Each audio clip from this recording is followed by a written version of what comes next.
వచ్చి రెండు తెలుగు రాష్ట్రాల నుంచి బీసీ సంక్షేమ సంఘ నాయకులు కార్యకర్తలు అందరూ కూడా ఈరోజు ఢిల్లీ నడిబొడ్డు నుంచే మన ఉద్యమాన్ని ఇంకా కూడా తీవ్రతరం చేయడానికి ఇచ్చేసినందుకు మీరందరికీ కూడా పేరు పేరున నమస్కారాలు కృతజ్ఞతలు తెలియజేసుకుంటూ ఈ బీసీ ఉద్యమంలో మమ్మల్ని కూడా భాగస్వాములు చేస్తున్నందుకు ప్రతి సందర్భంలో కూడా మీకు ప్రత్యేకమైనటువంటి అభినందనలు తెలియజేసుకుంటూ మన పెద్దలు ఆర్ కృష్ణన్న ఆయన మాకు గురువు దైవం అన్నిటితో సమానం. మీకు ఎలాగో మాకు కూడా పార్లమెంట్లో అన్ని విషయాల్లో చేదోడుగా అదేవిధంగా ఇంకొక పెద్దలు మన పాకా సత్యనారాయణ గారు నిన్న కూడా బీసీకి సంబంధించినటువంటి విషయాల గురించి పార్లమెంట్లో ప్రస్తావించడం జరిగింది. ఆ సందర్భంలో ఇమీడియట్గా ఆర్ఎస్ఎస్ పెద్దల నుంచి ఇప్పుడు అనుకుంటా వస్తాం ఆర్ఎస్ఎస్ పెద్దల నుంచి ఇంత సబ్జెక్టుతో మీరు బీసీల గురించి మాట్లాడడం చాలా సంతోషంగా ఉంది. అందువల్లనే ఆంధ్ర రాష్ట్రంలో కూడా తెలుగు రాష్ట్రాల్లో బీసీ మన పార్టీని బలోపేతం చేసుకోవడానికి ఇద్దరు ఎంపీలను కూడా అన్న ఆర్ కృష్ణన్ కానీ అదే పాకా సత్యనారాయణ గారిని కూడా బీజేపీ సామాన్యమైనటువంటి పాకా సత్యనారాయణ గారు అట్లీస్ట్ కృష్ణన్న కన్నా వారికి డబ్బుతో కొనుక్కునేటువంటి పెద్ద పదవి రాజ్యసభ పదవి అనేది అందరికి ఎవరో చెప్పుకొస్తూ ఉన్నారు. అటువంటిది పిలిచి పెద్దపేట వేసి బీజేపీకి ఇచ్చినటువంటి ఒక గౌరవంగా మనం అందరం కూడా భావించాల్సిన అవసరం ఉంది. ఈరోజు అన్ని పార్టీలు బీసీల యొక్క జపం పట్టింది ఆ బాట పట్టున్నారు. దాంట్లో భాగంగానే గతంలో ఉన్నటువంటి ప్రభుత్వం కానీ అప్పుడు కొంతమంది బీసీలకు ఇవ్వడం జరిగింది. కానీ వారికంటే మనం తక్కువేం కాదు. తెలుగుదేశం పార్టీ వ్యవస్థాపకులు ఎన్టీ రామారావు గారు తెలుగుదేశం పార్టీ పెట్టినప్పటి నుంచే బీసీలకి ఒక ప్రాధాన్యత గౌరవం ప్రతి రాజకీయ పార్టీలో కూడా రావడం జరిగింది. ఈరోజు ఇంతమంది నాయకులు ఉన్నామంటే ఇప్పుడు ఉదాహరణకి ఇప్పుడు కూడా చూడండి, ఆయన మన స్పీకర్ గారు ఉన్నారు అయ్యన్న పాత్రుడు గారు. ఆయన ఆ రోజులు ఎన్టీ రామారావు గారు టైంలో వారిని యూత్ ఉన్నప్పుడు వాళ్ళని కానీ అదేవిధంగా మన యనమల రామకృష్ణ కానీ ఇటువంటి వాళ్ళంతా దేవేంద్ర గౌడ్ గారిని కానీ ఎంతోమందిని ఎన్టీ రామారావు గారు రాజకీయాలు దించారు. కాబట్టి వాళ్ళు ఎంతోమందిని ఈరోజు రాజకీయాల్లో ప్రవేశపెట్టడం జరిగింది. కాబట్టి ఈరోజు తెలుగుదేశం పార్టీ బీసీలకి అత్యధిక ప్రాధాన్యత ఇస్తూ ఈరోజు చంద్రబాబు నాయుడు గారు ఈరోజు పార్లమెంట్లో లోక్సభలో కానీ రాజ్యసభలో కానీ అదేవిధంగా మంత్రులుగా కానీ ఎంతోమంది మీరు చూస్తాను ఎంతోమంది మంత్రులు ఈరోజు ఆంధ్ర రాష్ట్రంలో క్యాబినెట్లో ఉంటా ఉన్నారు. తెలుగుదేశం పార్టీ ప్రెసిడెంటే ఈరోజు అలా శ్రీనివాస్ గారు స్వయాన బీసీ. అదే చీఫ్ సెక్రటరీ విజయానంద గారు బీసీ, ఈరోజు స్పీకరు బీసీ. అదే ఇవన్నీ కీలకమైనటువంటి పదవుల్లో ఈరోజు బీసీలకి ఈరోజు పెద్దపేట వేయడం అనేటువంటిది జరిగింది.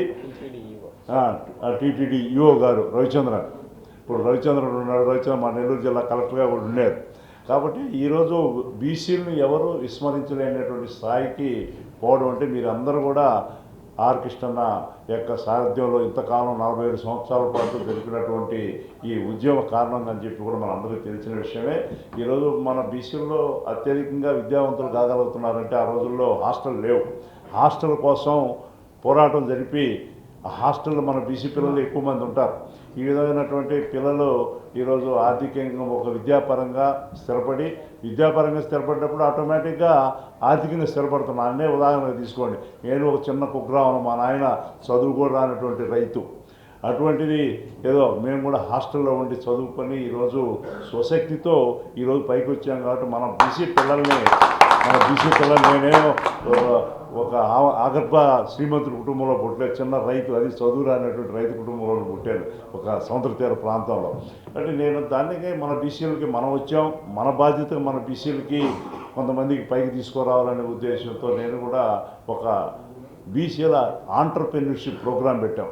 ఇప్పుడు నిన్న కూడా పార్లమెంట్లో అవకాశాలు ఉన్నాయి. ఇప్పుడు బీసీలకి నిన్ననే బడ్జెట్లో 10 లక్షల రూపాయలు ఎంఎస్ఎంఎల్ కింద బీసీలకు కానీ ఎవరికైనా కూడా కొత్తగా పెట్టుకోవాలనుకుంటే కొలెక్టర్ లేకుండా ఉండేదాన్ని 20 లక్షలు చేశారు నిన్న బడ్జెట్లో. దాన్ని కూడా మళ్ళీ నిన్న ఎకనామిక్ సైన్స్లో చూసే ఉదయాన్ని 20 లక్షలే కాదు, బ్యాంకర్స్ నచ్చితే 25 లక్షల వరకు కూడా వాళ్ళ యొక్క బ్యాక్గ్రౌండ్ చూసి 25 కొలెక్టర్ లేకుండా కూడా ఇచ్చుకోవచ్చు.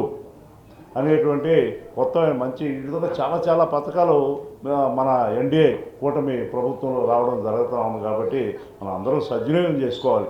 నేను కూడా బ్యాంకు నా దగ్గర డబ్బులు కాదు. బ్యాంకులో నేను 1991లో ఉద్యోగంలో ఉండి గతంలో బ్యాంక్ సహాయంతో స్టార్ట్ చేశాను. నేను ఏది తప్పుడు అడుగు లేకుండా ఈరోజు ఈ స్థాయికి వచ్చాం. కాబట్టి మన వాళ్ళలో ఎంతోమంది బ్రహ్మాండమైన ఆణిముత్యాలు ఉన్నారు. కానీ వాళ్ళని పైకి తీసుకురావడానికి ఇటువంటి ఉద్యమాలన్నీ కూడా ప్రతి మందికి అవగాహన కలగజేయడం, ఏ అవకాశాలు మనకి ఉన్నాయని కూడా తెలియపరచడం మనందరికీ కూడా బాధ్యత అని కూడా మీ అందరూ కూడా తెలియజేసుకున్నాం. దానికి రాజకీయం అనేది మంచి ప్లాట్ఫామ్ ఈరోజు మమ్మల్ని మీరు అందరూ కూడా మీ ఆశీస్సులతో పంపించారు. కాబట్టి పార్లమెంట్లో ఏ సందర్భం వచ్చినా కూడా బీసీల గురించి మాట్లాడుతూ ఉన్నాం.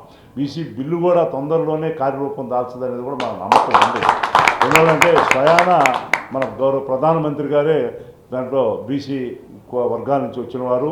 అందులో ఎన్డీఏ పార్ట్నర్లు ఉన్నటువంటి నితీష్ కుమార్ గారు కానీ, అదే చంద్రబాబు నాయుడు గారు కానీ, ఎన్డీఏలో ప్రముఖ పాత్ర వహిస్తున్నటువంటి బీసీకి సానుకూలంగా ఉన్నటువంటి పార్టీలు ఉన్నాయి. కాబట్టి ఇది ఈ సందర్భంలో కార్యరూపం దాల్చిందనేది కూడా ఒక నమ్మకం ఉంది. మీ అందరూ కూడా మనం కేవలం 1990లో మండల కమిషన్ ద్వారా బీపీ మండల కమిషన్ ద్వారా 27% సెంట్రల్ గవర్నమెంట్ వస్తున్నా కానీ ఉద్యోగాలు ఇప్పుడు ప్రభుత్వ ఉద్యోగాలు ఏం లేవు. అన్నీ కూడా ప్రైవేటీకరణ జరిగిపోతా ఉంది. అదిగా ఉన్న ప్రభుత్వ ఉద్యోగాల్లో కూడా ప్రమోషన్స్కి ప్రాధాన్యత బీసీలకు లేదు. అది కాక న్యాయ వ్యవస్థలో మనవాళ్ళు చాలా చిట్ట చివరి ఉంటారు. మనకి రిజర్వేషన్ లేవు న్యాయ వ్యవస్థలో. దాని గురించి ఐ థింక్ నిన్న పార్లమెంట్లో మీరే మాట్లాడింది, న్యాయ వ్యవస్థలో రిజర్వేషన్లు కావాలని చెప్పి కూడా మాట్లాడడం జరిగింది. కాబట్టి ఇటువంటి ఎన్నెన్నో ఇబ్బందులు ఉన్నాయి. సమాజం ముందుకు పోయే కొద్ది రిజర్వేషన్లు చాలా వరకు తగ్గిపోతూ ఉన్నాయి. దానికి 2027 నుంచి కులగణనలో బయట డేటా ఉంటే కానీ 2011లో పెట్టారు బీసీ కమిషన్ చట్టసభలు. ఇప్పుడు దానికి ఒక చట్టబద్ధత వచ్చింది. కానీ దాని రిపోర్ట్ ఇంతవరకు బయట వచ్చేటువంటి పరిస్థితి బయట పెడితే ఇది అనవసరమైనటువంటి సమస్యలు వస్తాయని భయపడతా ఉన్నాయి. గవర్నమెంటే ఒక అస్థిరత్వానికి గురవుతాయని భయంతో. కానీ ఎంతకాలం దాన్ని ఆపలేరు.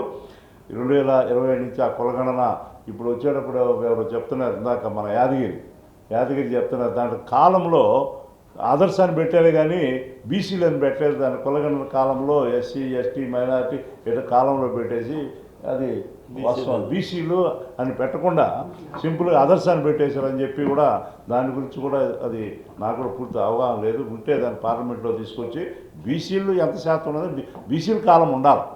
ఏ విధంగా ఎస్సీలకి మైనార్టీలు కూడా బీసీ కాలంలో ఉండాలి. కాబట్టి దానికోసం కూడా మేము అందరం కూడా మాట్లాడుకొని అటువంటిది ఏమైనా ఉంటే కూడా ఖచ్చితంగా ఆ కులగణనలో అది పూర్తిగా మనకి అందుబాటులో ఉండేటువంటి అప్పుడే మనకి సరైనటువంటి న్యాయం.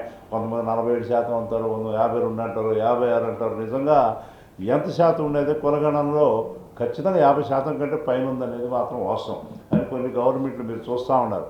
కొన్ని తూతూ మంత్రంగా ఎలక్షన్ ముందు రిజర్వేషన్లు బీసీలకు ఇస్తామని చెప్పి అది రిజర్వేషన్లు ఇవ్వకుండా కూడా చాలా వరకు మన బీసీలకు అన్యాయం చేస్తూ ఉన్నారు. ఉంటే ఏదో అంటారు దాన్ని ప్లేట్ ద వాల్ అంటారు, గ్యాలరీ అని. అంటే ఉంటే జనాల కోసం ఉపన్యాసాలు చెప్పడం కానీ నిజంగా వడ్డించడానికి వచ్చేటప్పుడు స్థానిక సంస్థల్లో అక్కడ ఇప్పుడు తెలంగాణ అన్ని దగ్గర ఎలక్షన్లు జరుగుతూ ఉన్నాయి. కానీ మనకి వచ్చినటువంటి దాన్ని ఏదో ఒక వంకబెట్టి దాన్ని అమలు చేయనటువంటి పరిస్థితి కాకుండా అటువంటి పరిస్థితులు మనందరం గట్టిగా ఏకతాటి మీదకి వచ్చి మనందరం పోరాడాల్సిన అవసరం ఉంది. అదేవిధంగా ఎప్పటి నుంచో బీసీ పార్లమెంటు చట్టబద్ధత బిల్లు తీసుకురావాలని రిజర్వేషన్ 50% కోసం. అదేవిధంగా సపరేట్ మంత్రిత్వ శాఖను కూడా పెట్టాలని చెప్పి కూడా ఎప్పటి నుంచి 1992లోనే సుప్రీంకోర్టు కూడా సపరేట్ మంత్రిత్వ శాఖ ఉంటే మేలు. ఇంత జనాభా ఉన్నటువంటి బీసీలకి ఒక ప్రత్యేక మినిస్ట్రీ, దానికి ఒక ప్రత్యేక నిధులు ఇవ్వాలా. అదే 27% ఈ రిజర్వేషన్ అమలవుతున్నాయా లేదా స్థానిక సంస్థల్లో కానీ ఉద్యోగాల్లో కానీ దాన్ని కూడా క్లియర్గా చెప్పింది. కానీ మినిస్ట్రీ ఇంతవరకు సుప్రీంకోర్టు సూచించినప్పుడు 92లో ఈ రోజు వరకు అమల్లోకి రానటువంటి పరిస్థితి. కాబట్టి ఆ విషయంలో కూడా మనం బీసీకి మంత్రిత్వ శాఖ సపరేట్ బడ్జెట్ రావాలనే విషయం కూడా మనం అందరం కూడా పోరాడాల్సిన అవసరం ఉందని కూడా తెలియజేసుకుంటూ మేము కూడా ఒక బీసీ బిల్లు కూడా ప్రైవేట్ బిల్లు పెట్టున్నాం. ఏది పార్లమెంటులో రాజ్యసభలో బీసీ ప్రైవేట్ బిల్లు పెట్టుంది. అది అది ఎప్పుడు దానికి అంటే ప్రైవేట్ బిల్లు అంటే తొందరగా చట్టబద్ధతకి రావడానికి చాలా టైం పట్టద్ది. మళ్ళీ 4 రోజులు కూడా నా బీసీ సోదరులు అయినటువంటి మత్స్యకారులు కూడా నేనే మొన్న శుక్రవారం రోజు బీసీ కమిషన్ అనేటువంటి జాతీయ కమిషన్ కోసం బిల్లు ప్రవేశపెట్టడం జరిగింది. మనం చట్టసభలో ఉన్నాం కాబట్టి మన బీసీలు ఎవరైనా కావచ్చు, ఏ బీసీలో ఎన్నో రకాల తరగతులు ఉన్నాయి. వాళ్ళందరి కోసం మనం అందరం కూడా పెద్ద కులాలు, ముఖ్యంగా చిన్న కులాలని అందరినీ కూడా వాళ్ళకి ఎక్కువ ప్రాధాన్యత ఇవ్వాల్సినప్పుడు ఎంతో ఆవేదనతో మన సోదరులు చెప్పారు. ఏంటంటే బీసీ కులాలంటే ఆ 4-5 కులాలైనా ఇక ఎంతోమంది ప్రాధాన్యత లేకుండా ఉన్నాము, ప్రాతినిధ్యం లేకుండా ఉన్నది వాస్తవం అది.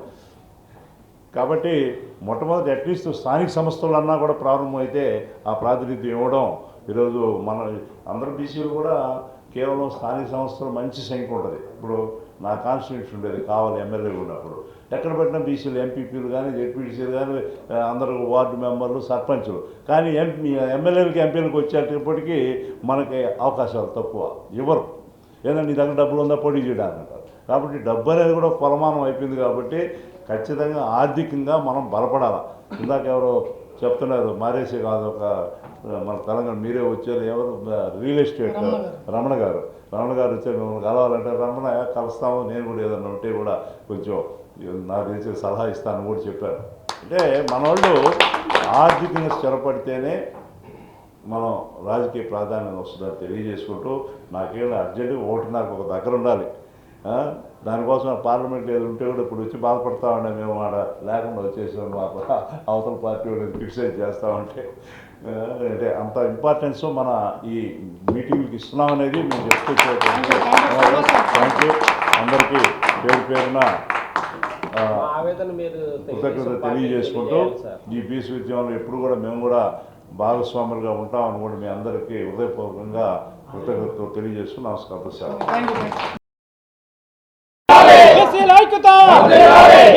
పార్లమెంట్ లో బీసీ బిల్లును వెంటనే పార్లమెంట్ లో బీసీ బిల్లును వెంటనే పార్లమెంట్ లో బీసీ బిల్లును వెంటనే ఓబీసీలకు న్యాయం, ఓబీసీలకు న్యాయం, ఓబీసీలకు న్యాయం, ఐక్యత వెంటనే పార్లమెంట్ లో బీసీ బిల్లును వెంటనే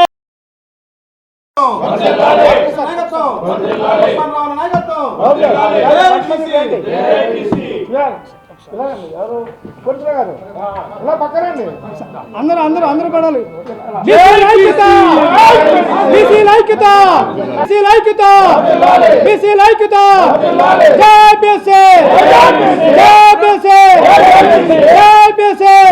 thank you very much. All the best. Thank you.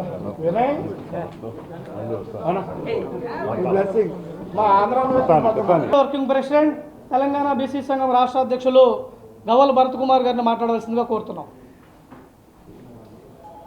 నాయకులకు అలాగే మన సభ అధ్యక్షులు డాక్టర్ మారేష్ గారికి, బీసీ కమిషన్ మెంబర్ ఆంధ్రప్రదేశ్. ఇక్కడ మనము కూర్చోడానికి ముఖ్య సమావేశం ఏంటంటే, ఇది ఒక బహిరంగ సభ కాదు, it is not a protest, ఒక ఇంటలెక్చువల్స్ మీట్. మన బేసిక్ ఎజెండాస్ ఏంటి, మన పార్లమెంట్ సెషన్ టైంలో మనం ఉన్న ఎంపీలకు మళ్ళొకసారి వాళ్ళందరి రిప్రజెంటేషన్ నుంచి, నేషనల్ మీడియా కానీ స్టేట్ మీడియా నుంచి మన జనాలందరికీ కూడా ఒక ప్రజెంటేషన్ వెళ్ళడానికి మనం బేసిక్గా మన వాళ్ళందరూ గ్యాదర్ చేసుకోవడం జరిగింది. ఫస్ట్ మనకు పార్లమెంట్లో బీసీ బిల్లు రిజర్వేషన్ ఎందుకు కావాలి, దానివల్ల లాభాలు ఏంటి, 50 స్వతంత్రం వచ్చి 77 ఏళ్ళు అయిన తర్వాత కూడా 50% కన్నా ఎక్కువ ఉన్న బీసీ జనాభాలు మనం ఇంకా వెనుకబడి ఉన్నాము. ఇండస్ట్రీలో వెనుకబడి ఉన్నాము, కాలేజీల్లో వెనుకబడి ఉన్నాము, యూనివర్సిటీలు లేవు, మన డాక్టర్లు లేరు, మన హాస్పిటళ్ళు లేవు, మన యూనివర్సిటీలు లేవు, మన కాలేజీలు లేవు, మన ప్రజాప్రతినిధులు లేరు, మనకు ఫైనాన్స్ కంపెనీలు లేవు, మనకు బ్యాంకులు లేవు. ఇది వెనుకబాటుతనం అంటే. మనం బీసీ కులాల్లో పుట్టినందుకు వెనుకబాటుతనం కాదు, బ్యాక్వర్డ్ క్లాసెస్ అంటే ఇవన్నీ ఇన్స్టిట్యూట్స్లో మనం వెనుకబడి ఉన్నాం కాబట్టి మనం బ్యాక్వర్డ్ క్లాసెస్ అయినాం. మన మెయిన్ ఎజెండా ఏంటంటే కృష్ణన్న 50 ఏళ్ళ కృషి, స్కూల్స్,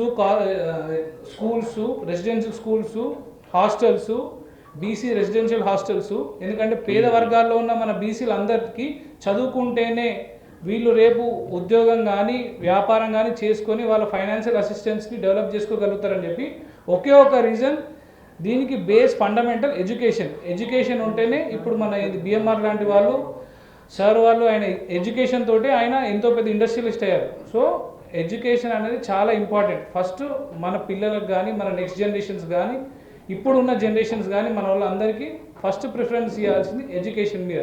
సో మనం ఫస్ట్ ఫైట్ బీసీ హాస్టల్లో ఉన్న మన పిల్లలకు మంచి ఫుడ్ ఎడ్యుకేషన్ రానికి మనం ఫైట్ చేయాలి. మన 2 రాష్ట్రాల్లో అయితే, ఒక్కొక్క రాష్ట్రంలో అయితే ఎక్కడైతే బీసీ ముఖ్యమంత్రులు 15 ఏళ్ళు 20 ఏళ్ళు ముఖ్యమంత్రులు చేసిన దగ్గర కూడా బీసీ హాస్టల్ లేవు. ఓన్లీ మన తెలుగు రాష్ట్రాల్లోనే బీసీ హాస్టళ్ళు రెసిడెన్షియల్ స్కూల్స్ ఉన్నాయి.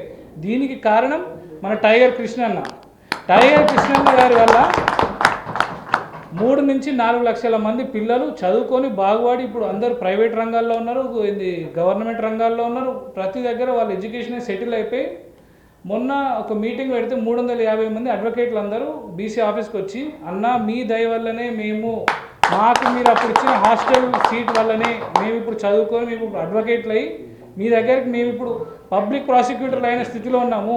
ఎటువంటి లీగల్ కంప్లైంట్స్ వచ్చినా కూడా we will take care of it.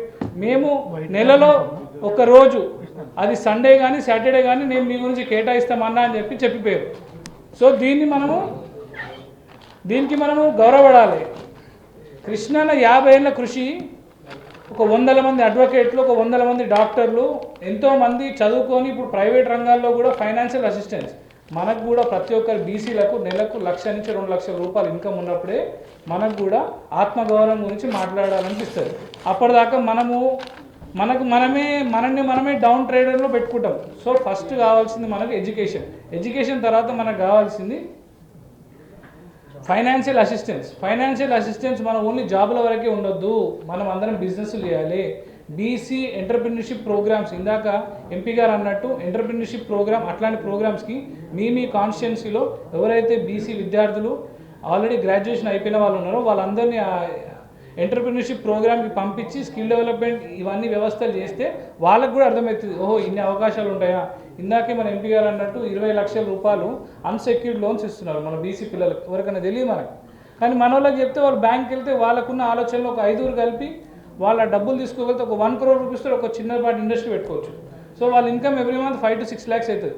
అట్లా తెలంగాణలో 2.5 కోట్ల జనాలు, ఆంధ్రాలో 2.5 కోట్ల జనాలు, 5 కోట్ల జనాలు అందరికీ మనకి every month 1 to 2 lakhs financial income కనుక వస్తే ఎందుకు రాజ్యాధికారం రాదు? అప్పుడు మన వాళ్ళు ఓటు అమ్ముకుంటారా? నెలకు 1,00,000 సంపాదించుకునే వాళ్ళు 1,000-2,000 ఓటు అమ్ముకుంటారా? సో అగ్రవర్ణాలు మనల్ని అప్పుడు కొనలేరు. సో మన మేజర్ ఎజెండా ఏంటంటే, మీరు ఇప్పుడు తెలంగాణ బీసీ సంఘాలు కానీ ఆంధ్ర బీసీ సంఘాలు కానీ మారేషన్న నేతృత్వంలో యూత్ వింగ్స్ కానీ స్టూడెంట్ వింగ్స్ కానీ ఏవైతున్నాయో మీ కాన్స్టిట్యున్సీలలో మీ దగ్గర ఉన్న వాళ్ళకి మంచి ఎడ్యుకేషను, వ్యాపారము చేసేటట్టు వాళ్ళకి ఎంటర్ప్రినర్షిప్ ప్రోగ్రామ్స్ ఇవి చెప్పాలి. మనం ఎంతసేపు వాళ్ళకి ధర్నా చేయండి అదని చెప్పి ధర్నా మనం చేద్దాం, వాళ్ళకి ఈ ఆపర్చునిటీ కల్పిద్దాం. కృష్ణన్న 50 ఏళ్ళ కృషి, 6,000 హాస్టళ్ళు, బీహార్లో, యూపీలో బీసీ ముఖ్యమంత్రులు ఉండి, కర్ణాటకలో ఉండి కూడా ఎక్కడ బీసీ హాస్టళ్ళు లేవు. 1,400 గురుకులాలు, 12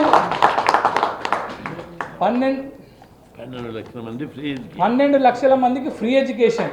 ఇందులో లబ్ధి పొంది మన తెలంగాణ ఆంధ్రప్రదేశ్లో ఉంటున్న వాళ్ళు 1,00,000-2 లక్షల మంది ఉన్నారు. కృష్ణన్న అంటే బ్రాహ్మణుల నుంచి మొదలుపెట్టి ఎస్సీ ఎస్టీల వరకు కూడా అందరూ కృష్ణన్నను గౌరవిస్తారు. ఎందుకంటే కృష్ణన్న వల్ల డైరెక్ట్లీ ఇండైరెక్ట్లీ ఎన్నో లక్షల మందికి విద్యా సదుపాయం దొరికింది, ఎన్నో లక్షల మందికి ఉద్యోగ సదుపాయాలు దొరికినాయి. ఎవరికైనా నోటిఫికేషన్ రాలేదంటే అప్పుడు గుర్తొస్తాడు కృష్ణన్న ఆఫీస్ దగ్గరకు వస్తాడు. మొన్న మెడికల్ ల్యాబ్ టెక్నీషియన్స్కి ఇది 6 months నుంచి వాళ్ళకి ఆల్రెడీ ఎగ్జామ్ అయిపోయిన తర్వాత కూడా వాళ్ళకి రిక్రూట్మెంట్ ఇవ్వట్లేదంటే మళ్ళీ కృష్ణన్న పోయి ధర్నా చేస్తే హెల్త్ డైరెక్టర్ బయటకు వచ్చి నెక్స్ట్ డేనే వాళ్ళందరికీ రిక్రూట్మెంట్ ఇచ్చారు. కృష్ణన్న ఒక గంట సేపు అక్కడ కూర్చుంటే 6,000 మందికి ఉద్యోగం వచ్చింది. 6,000 మందికి ఒక్కొక్కరి జీతం నెలకు 30,000. కృష్ణన్న ఒక గంట సేపు అక్కడ కూర్చుంటే నెలకు 18 కోట్ల ఇన్కమ్ మన బీసీలకు చేసిండు. అంటే కృష్ణన్నని మనం ఎంత యూటిలైజ్ చేసుకోవాలి, ఆయన ఎక్స్పర్టైజ్, ఆయన ఎక్స్పీరియన్స్ని, ఆయన స్కిల్స్ని. అంటే ఈ యొక్క చిన్న ఎగ్జాంపుల్, ఇది ఎప్పుడు 20 ఏళ్ళ కింద ముచ్చట కాదు. 20 ఏళ్ళ కింద అన్న అసెంబ్లీని తుక్కు వలగొట్టిండు. ఇంకోటి పార్లమెంట్లో బీసీ బిల్లు రావాలంటే మనం ప్రాక్టికల్గా ఆలోచించాల్సిన విషయం ఏంటంటే ఇప్పుడున్న పార్టీలు ఏవి మన పార్టీలు కావు. సరే, మన పార్టీలు ఇప్పుడు మోడీ గారు మన ప్రైమ్ మినిస్టర్ అయిన తర్వాత సోషల్ ఇంజనీరింగ్ అనే ఒక వ్యవస్థ స్టార్ట్ చేసి బీసీ మంత్రులు, ఎస్సీ మంత్రులు అందరూ స్టార్ట్ అయ్యారు. బీసీ ఎంపీలను కూడా తీసుకోవాలి అని కృష్ణన్న మా పార్టీలకే రావాలని చెప్పి 2 పార్టీలు బీసీలకు పెద్దపీట వేసి మేం బీసీలకు సీట్లు ఇస్తాం అంటున్నారు. పోయిన కాంగ్రెస్ ప్రభుత్వం ఎలక్షన్స్ ముందు BC declaration, Kamareddy BC declaration అని చెప్పి రాష్ట్రాల మేధో మదన సమావేశానికి విచ్చేసినటువంటి నాగరాజు అన్న గారికి మీ చప్పట్ల ద్వారా స్వాగతం పలుకుతూ ఇప్పుడు ఆ ఉపన్యాసం ఒక వేలో సాగిపోతూ ఉంటుంది. డేటాతో మాట్లాడుతున్నారంటే దాని దగ్గర సబ్జెక్ట్ ఉందని అర్థం. అటువంటి వ్యక్తుల్లో మన బీసీలందరికీ ఇప్పుడు వస్తున్నటువంటి అప్కమింగ్ యూత్ లీడర్లందరికీ కూడా దయచేసి గూగుల్లో అయినా కొట్టండి. పాకా సత్యనారాయణ గారి స్పీచ్లు గణాంకాలతో సహా మాట్లాడుతుంటారు. అనడానికి నిలువెత్తు సాక్ష్యాలు ఒకరు ఆర్ కృష్ణన్న అయితే మరొకరు పాకా సత్యనారాయణ గారు అని చెప్పేసి తెలియజేస్తూ ఈ కార్యక్రమాన్ని ఉద్దేశించి పాకా సత్యనారాయణ గారిని మాట్లాడవలసిందిగా అందరికీ నమస్కారం. దాకా మిత్రులు చెప్పినట్టు ఇది ఒక సెమినార్లో పెద్దగా ఉపన్యాసం గట్టి కూడా సమాచారం ఎక్కువ ఇవ్వాల్సిన అవసరం. ఒక విషయం మీద పరిపూర్ణమైన అవగాహన ఉంటే ఆ సమస్య ఆధారంగా పనిచేయడానికి కావలసినటువంటి స్ఫూర్తి వచ్చేటటువంటి అవకాశం ఉంటుంది. కాబట్టి విషయం తెలుసుకోగలిగినటువంటి పరిస్థితి ఉన్నప్పుడు మీ ద్వారా సమాజంలో చైతన్యపరిచేటటువంటి అవకాశం ఉంటుంది. కాబట్టి సెమినార్లో సంక్షిప్తంగా మనం దీనికి సంబంధించిన విషయాలు మాట్లాడతాం. భారతదేశంలో జనాభా ఆధారంగా రాజ్యాధికారం ఆధారంగా అభివృద్ధి, ఈ 4 అంశాలు ఆధారంగా ఈ సమాజం యొక్క నిర్మాణం జరగాలనేటటువంటి ఒక ఆకాంక్ష ఉంటుంది. అయితే వాస్తవంగా వెనుకబడిన తరగతులు వెనకబడటానికి గల కారణం ఏంటంటే వెనుకబడిన తరగతులు అన్నారు కానీ వెనుకబడిన కులాలు అనలేదు. ఇక్కడ బ్యాక్వర్డ్ క్లాసెస్ డిఫరెన్స్. అది క్లాసెస్ని కలపడం అనేది చాలా కష్టమైనటువంటి విషయం. క్యాస్ట్ని కలపడం అనేది చాలా ఈజీ విషయం. ఈ క్లాసెస్ని క్యాస్ట్గా గుర్తించేటటువంటి ప్రక్రియలో ఉన్న లోపం కారణంగా బీసీల సమాజంలో 60% ఉన్నా సరే వీరు ఒక మాటపై వచ్చేటటువంటి అవకాశం బాగా ఆలస్యంగా, చాలా లేటుగా జరిగినటువంటి విషయాన్ని ముందుగా మనం గమనించాలి.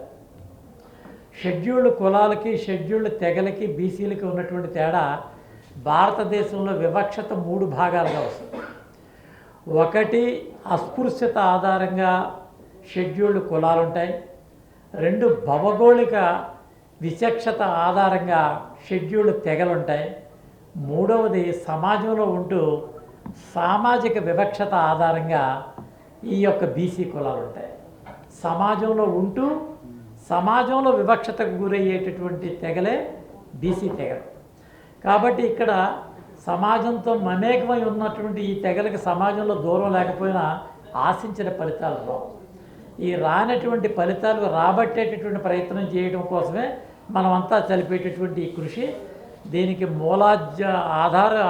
ఆద్యుడైనటువంటి వాడు జ్యోతిరావు పూలే. దాని ఆధారంగా రాజ్యాంగ స్ఫురణ తీసుకొచ్చిన వాడు బిఆర్ అంబేద్కర్. దాని తదనంతర పరిణామాల్లో ఆంధ్రప్రదేశ్ రాష్ట్రానికి ప్రథమ వరుసలో మనందరికీ నిలబడినటువంటి వ్యక్తి సర్దార్ గౌతు లచ్చన్న. వారి లచ్చన్న గారి తర్వాత ఆర్ కృష్ణయ్య గారి నేతృత్వంలో ఇది మనకి సంబంధించినటువంటి రాజకీయ ఆలోచన పరంపర. అయితే విషయం ఏంటంటే స్వతంత్ర భారతదేశంలో మనకి బీసీలకు సంబంధించిన కమిషన్లు 3 కమిషన్లు ఏర్పాటు చేశారు. మొదటి కమిషన్ 1953లో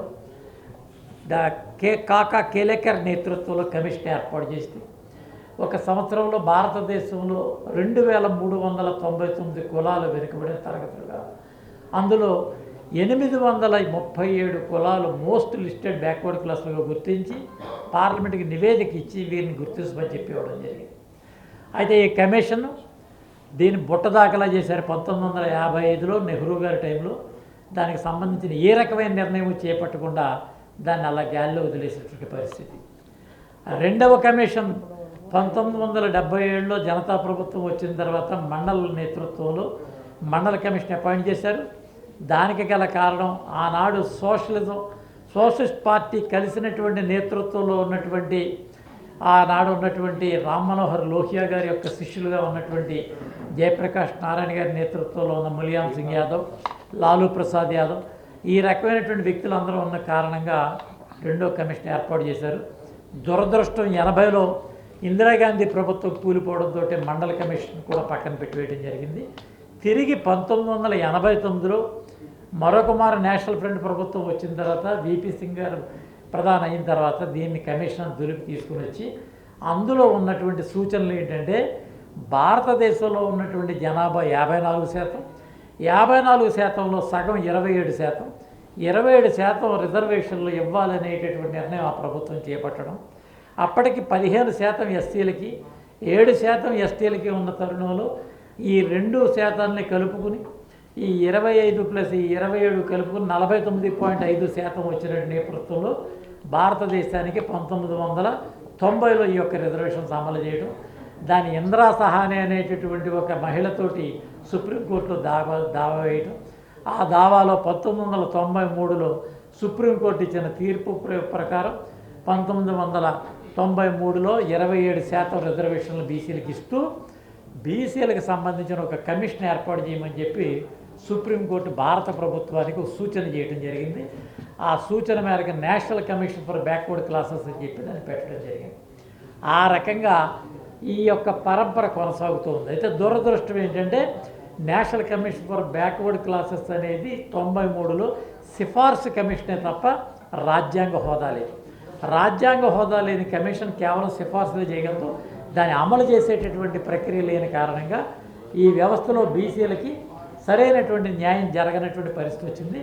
కాబట్టి రికార్డు మీద 27% ఉన్నా అమలులో అది కనీసం 12% కూడా లేని కారణంగా పేరుకే 27% అమల్లో ఉంది తప్ప ప్రాక్టికల్గా బీసీలకు ఎవరికి కూడా ఏ ప్రభుత్వ రంగ సంస్థల్లోనూ ఆ ఫలితాలు రాని కారణంతో అనేక సమాజంలో నిరాశ నిస్పృహలో లోనై ఉన్నాం. ఇట్టి పరిస్థితుల్లో నరేంద్ర మోడీ గారి ప్రభుత్వం వచ్చిన తర్వాత 3వ కమిషన్ ఏర్పాటు చేశారు. దాన్ని జస్టిస్ రోహిణి కమిషన్. అయితే మండల కమిషన్లో ఉన్నటువంటి నేపథ్యంలో ఉన్నటువంటి తేడా ఏంటంటే 3473 కులాలను గుర్తిస్తూ మండల కమిషన్ నివేదిక ఇవ్వడం జరిగింది.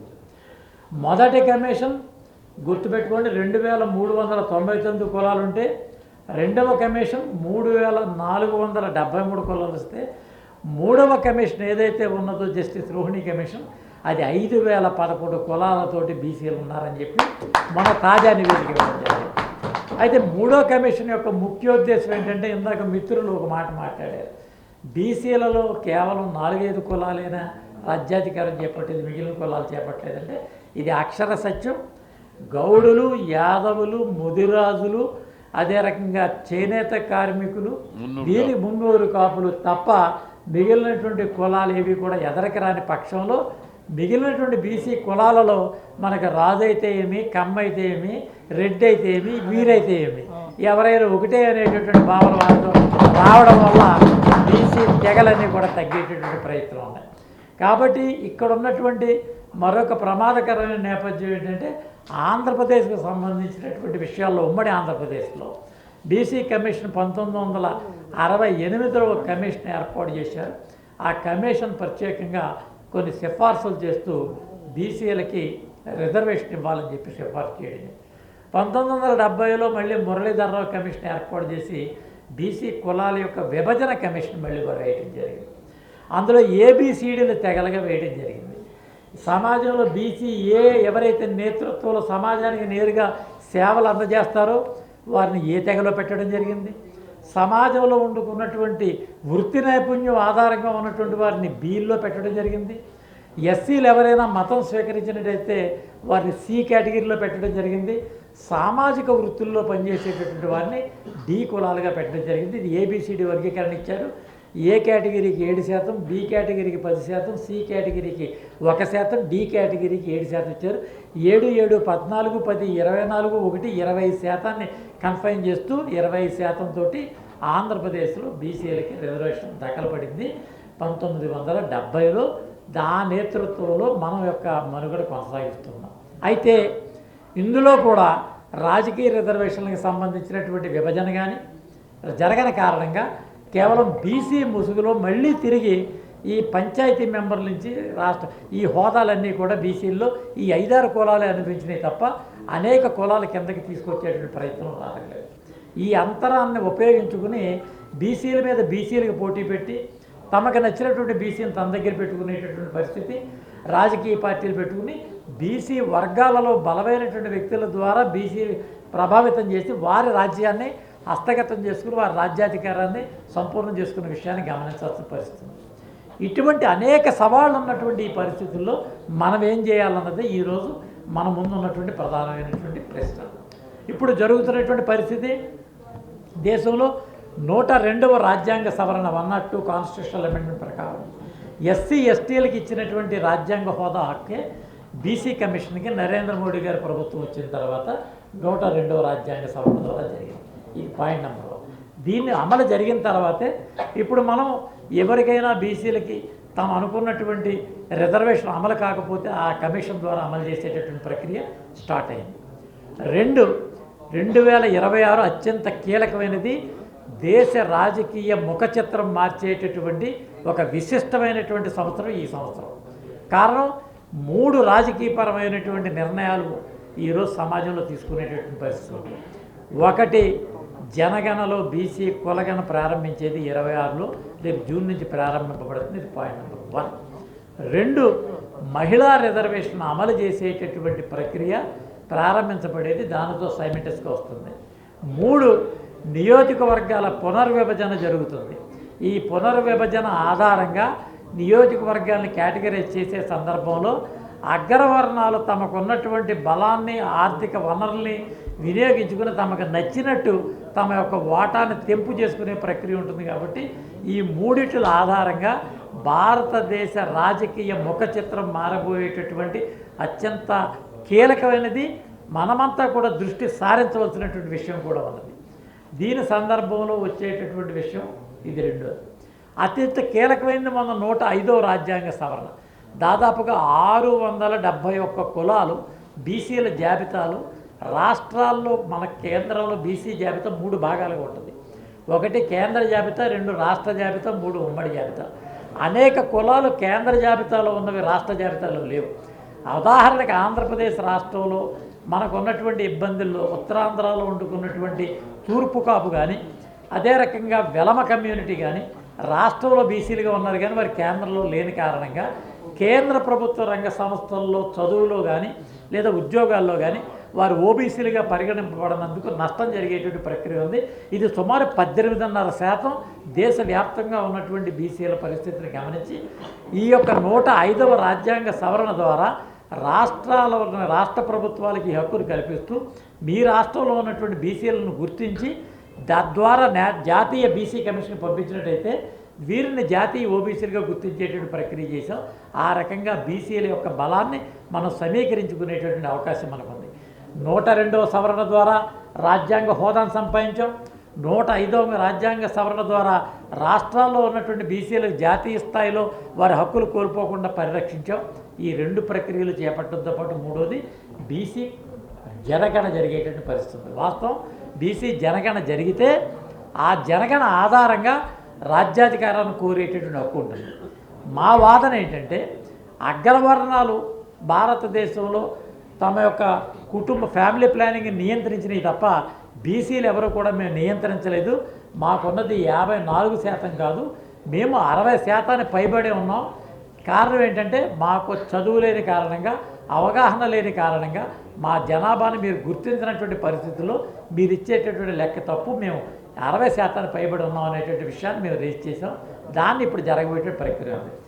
ఈ సమావేశం ద్వారా మనం మన క్షేత్రాల్లో చేయవలసిన పని ఏంటంటే ఈ బీసీ జనగణన జరిగేటటువంటి సందర్భాల్లో అన్ని కులాలని కలుపుకునేటటువంటి ప్రక్రియ మండల స్థాయి నుంచి గ్రామ స్థాయి దాకా జరిగి సంచార, అర్ధ సంచార, విముక్తి జాతులను కలుపుకుని వారిని కూడా నమోదు చేసి బీసీలుగా గుర్తించేటటువంటి ప్రక్రియ మనం చేపట్టి వారికి పట్ల మనం విశ్వాసం నమ్మకం కల్పించగలిగితే ఈ బీసీ కులాలలో మనం అనుకున్నటువంటి సాధన సాధిస్తాం. రాని పక్షాన్ని జరిగేటటువంటి ప్రక్రియ ఏంటంటే ఈరోజు ప్రధానంగా ప్రమాదకరంగా జరిగినటువంటి పరిస్థితి ఏంటంటే బీసీ కులాల్లో ఉన్నటువంటి ఉపతెగల్లో తగులు పెట్టే పరిస్థితి ఉంది. యాదవులు కుర్మీల మధ్యన తగులు పెడుతున్నారు. గౌడ, చెట్టుపల్లి, శ్రీశైన, ఈడిగా, యాత అనే ఉపకులాల మధ్యన తగులు పెడుతున్నారు. అగ్రికుల క్షత్రియుల్లో వండుకున్న జాలరి, అగ్రికుల క్షత్రియ, బేస్త, మత్స్యకార, వాడబలిజ ఇలా 8 తెగల మధ్యన తగులు పెడుతున్నారు. అదే రకంగా నేత కార్మికుల్లో ఉన్నటువంటి శాలి, పద్మశాలి, మరి వారికి సంబంధించినటువంటి 5 తెగలు ఉన్నాయి. 5 తెగల్లో వాడికి వచ్చేటటువంటి ఇబ్బందులు పెడతా ఉన్నాం. కాబట్టి బీసీ కులాలని వేరు చేసేటటువంటి ప్రక్రియలో పార్టీలు తమ యొక్క ఆలోచనను చూపించి మీ తెగల్లోనే చిచ్చు పెట్టే పరిస్థితి ఉంది. మన కులాలను మనం కలుపుకెళ్ళలేని, మన కింద కులాలను మనం కలుపుకెళ్ళలేనప్పుడు సమాజంలో మిగిలిన వాళ్ళని కలుపుకెళ్ళేటటువంటి శక్తి వీరికి ఉండదు. కాబట్టి సమాజంలో అగ్రభాగాన ఉన్నటువంటి ఈ ప్రధానంగా ఉన్నటువంటి 5-6 కులాలు పెద్దన్న పాత్ర పోషించేవంటే చిన్న తమ్ముడు భోంచేశాడో లేదో చూసి తను భోంచేయాలి తప్ప ముందు తన అన్నం తిరిగి కింద వాడి ఖాళీ పట్టుకున్న ఆ బాధ్యత వీళ్ళు స్వీకరించి ఆ విశ్వాసం నమ్మకం కల్పించవలసిన పరిస్థితుంది. నేను నిన్న పార్లమెంట్లో ఈ యొక్క మైనార్టీలకు సంబంధించినటువంటి విషయాన్ని ప్రస్తావిస్తూ భారతదేశంలో మైనార్టీలు, నిజమైన మైనార్టీలు ఎవరంటే ఈ సంచార, అర్ధ సంచార విముక్తి జాతులకు చెందినటువంటి వారే మైనార్టీలు తప్ప కేవలం 3.5 కోట్లతో తమ జనాభాతో వచ్చినటువంటి మహమ్మదీయులు ఈరోజు 18 కోట్లకు వచ్చి దాదాపుగా అనేక రాష్ట్రాల్లో వారి యొక్క జనాభా ప్రాతిపదికన ప్రభుత్వాలు మార్చగలిగే శక్తి ఉన్నటువంటి వారిని మీరు మైనార్టీలుగా గుర్తించడం తప్పు. మైనారిటీకి నూతన భాష్యం ఇవ్వండి. బీసీల్లో ఏ కేటగిరీలో ఉన్నటువంటి సుమారు ఈ 27 తెగలకి భారతదేశంలో వండుకున్నటువంటి అనేక సంచార జాతులకి మైనారిటీ స్టేటస్ కల్పించి తద్వారా వారికి రాజ్యాంగ హక్కుని కల్పించండి. వారిని నామినేటెడ్ పదవుల్లో పెట్టండి. నామినేటెడ్ పార్లమెంట్ మెంబర్స్ ఇవ్వండి. ఈ రకమైనటువంటి ప్రక్రియ కల్పించమని చెప్పి నిన్న నేను మాట్లాడటం జరిగింది. అది ఈరోజు ప్రధానమైనటువంటి చర్చకు వచ్చింది. భారత ప్రభుత్వం మైనారిటీలను కూడా ఈ యొక్క స్టేటస్ విషయం కూడా మాట్లాడమని చెప్పి పరిస్థితుంది. ఇది రెండోది. మూడవది బీసీ అట్రాసిటీస్ యాక్ట్ గురించి మాట్లాడుతున్నారు. నేను బీసీ అట్రాసిటీస్ యాక్ట్ నాకు అక్కర్లా. బీసీ అట్రాసిటీస్ యాక్ట్ కంటే ప్రమాదకరమైనది ఏంటంటే ఎస్సీ ఎస్టీ అట్రాసిటీస్ నుంచి బీసీలను మినహాయించండి. మనపై ఎస్సీలను ఉపయోగించి వాళ్ళతో మన మీద కేసు పెడుతున్నారు. మన మీద కేసు మీద పెట్టడం కాదు. మనలో తెలివైనటువంటి వాడు లేదా ఆర్థికంగా బలంగా ఉన్నటువంటి వాడు ఈయన ఎమ్మెల్యే క్యాండిడేట్ అవ్వబోతున్నాడు, రేపు పొద్దున్న నాకు అనుమానం వస్తే నేను ఒక మాదిగను మాలను ఎంకరేజ్ చేసి ఆయన మీద కేసు పెట్టించి పోటీ చేయడానికి అర్హత లేకుండా నేను అడ్డం పెట్టే ప్రక్రియ చేస్తున్నాను. కాబట్టి బీసీలను అడ్డుకోవడానికి ఎస్సీ ఎస్టీ అట్రాసిటీస్ యాక్ట్ వాడుతున్నారు. కాబట్టి ఎస్సీ ఎస్టీల యొక్క అట్రాసిటీస్ యాక్ట్ నుంచి బీసీని మినహాయించండి. ఆ రకమైన చర్య ప్రక్రియ దాని నుంచి మనం చేసేటువంటి ప్రక్రియ వెళ్లాల్సిన పరిస్థితి ఉంది. కాబట్టి ఈ రకమైన యోచన చూడాలి. మరో రకంగా బీసీ కుల వృత్తుల యొక్క పరిస్థితిని గమనించండి. బీసీల యొక్క కుల వృత్తులు ఏ రకంగా పోతున్నాయనే విషయాన్ని గమనించండి. కార్పొరేట్ సెక్టార్లోకి వెళ్ళిపోయింది. కళ్ళు తీసుకునేటువంటి వృత్తి బ్రాండీ షాపుల్లోకి వెళ్ళిపోయింది. చాకలి చేసేటువంటి వృత్తి లాండ్రీలోకి వెళ్ళిపోయింది. కంసాలు చేసేటటువంటి వృత్తి జ్యువెలరీ షాప్లోకి వెళ్ళిపోయింది. కుమ్మరి చేసేటటువంటి వృత్తి గ్లాస్ ఇండస్ట్రీకి వెళ్ళిపోయింది. కమ్మరి చేసేటటువంటి వృత్తి మీకు ఈ వుడెన్ ఫర్నిచర్స్లోకి వెళ్ళిపోవడం జరిగింది. చేపలు పట్టేటటువంటి వృత్తి ఫార్మింగ్ ఇండస్ట్రీకి వెళ్ళిపోయింది. పాలు చేసేటటువంటి యాదవుల వృత్తి ఇవాళ అగ్రవర్ణాల చేతిలో డైరీ ఫార్మ్స్ వాటిలోకి వెళ్ళిపోవడం జరిగింది. మరి హ్యాండ్లూమ్స్ చేసేటటువంటి వృత్తి పవర్ లూమ్స్లోకి వెళ్ళిపోవడం జరిగింది. కాబట్టి బీసీల వృత్తులన్నీ కూడా మార్పు చెంది స్కిల్లోకి వెళ్ళి అగ్రవర్ణాల చేతిలోకి వెళ్ళి వెళ్తాం. కాబట్టి దీనికి పేటెంట్ రైట్లు ఇచ్చి తిరిగి ఈ కులాలకే దాన్ని దఖలుపరిచేటువంటి ప్రభుత్వం ఉండండి. ప్రభుత్వమే స్టాండ్ బై గ్యారంటర్గా ఉండండి. మాకు ఉద్యోగాలు అక్కర్లేదు, మా వృత్తులు మాకు ఇవ్వండి. మాకు ఆధునిక సాంకేతిక వృత్తి నైపుణ్యాన్ని మీరు ఇప్పించండి. ఈ స్కిల్ ఇండియా ద్వారా స్టాండ్ బై గ్యారంటర్గా నిలబడండి. మాకు ఆర్థిక ప్రయోజనాలు కల్పించండి. మేము ఎంటర్ప్రినర్స్గా ఈ స్మాల్ స్టార్టప్స్ ద్వారా మేము కూడా ఈ ప్రభుత్వంలో స్వదేశీ పరిజ్ఞానంతో ఈ ప్రభుత్వం తీసుకున్నటువంటి విషయాలు కూడా ఎన్నో విషయాలు అన్నగాడ కూర్చుంటే ఒక రోజు కూడా సరిపోదు. అటువంటి మేధావులు మన బీసీల్లో ఉండి మన బీసీ సంఘాల నేతలను కొంచెం మేల్కొలిపి రాబోయే రోజుల్లో మనం ఇంకా ఎంత చేతనే కానీ ఇటువంటి పెద్దలు ఉన్నప్పుడే మనం, ఎందుకంటే మేము కూడా ఈరోజు వచ్చి ఈ వయసులో 45 ఏళ్ళకి వచ్చి పార్లమెంట్ లోక్సభకు వచ్చారంటే ఆ రోజు ఆర్టిస్ట్ అయిన గారు చేసే కష్టం. ఎందుకంటే అసలు స్కాలర్షిప్ అంటే తెలియదు. ఆ రోజు స్కాలర్షిప్లు అయితేనేమి, హాస్టల్స్ అయితేనేమి, ఇవన్నీ మేము చిన్నప్పుడు నేను కూడా చదువుకున్నప్పుడు స్కాలర్షిప్ కోసం నేను లైన్లో నిలబడిన వ్యక్తినే.